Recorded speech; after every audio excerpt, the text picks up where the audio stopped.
Nessa aula nós vamos aprender como classificar a tabela por ordem de vendedor, por exemplo, no caso dessa tabela lojas, por ordem de loja ou por venda, quem vendeu mais para quem vendeu menos. Então existem vários critérios que você pode utilizar. Então, inicialmente eu vou marcar aqui a tabela. Você deve especificar também os títulos.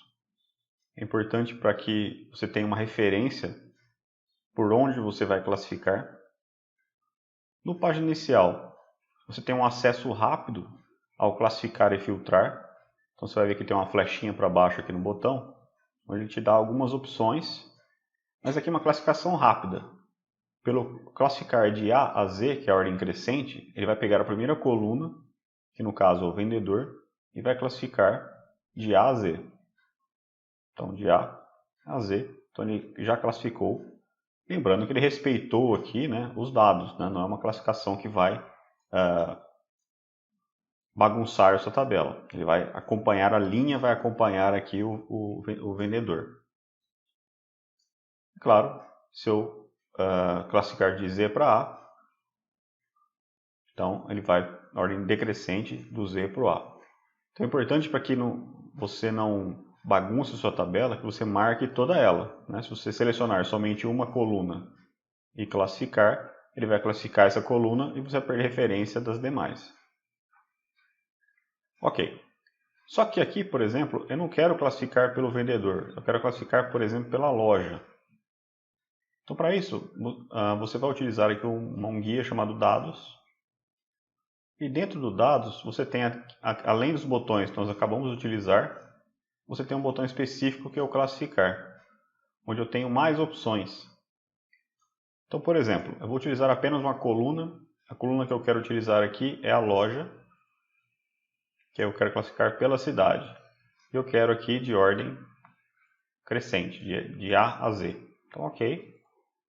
Então, observe que ele classifica pela cidade da loja. Neste caso aqui, não há nenhum critério, por exemplo, sobre outra coluna.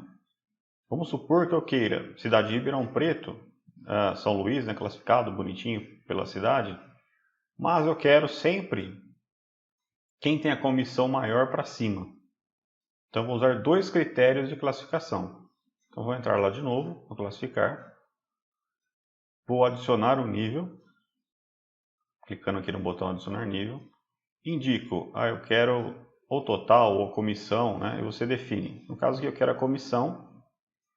Eu quero a comissão, como ele identificou que ele é um número, ó, eu quero do maior para o menor. Ou seja, de quem tem a comissão maior para quem tem a comissão menor.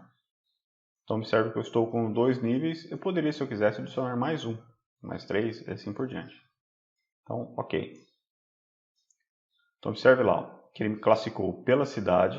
Então está classificadinho.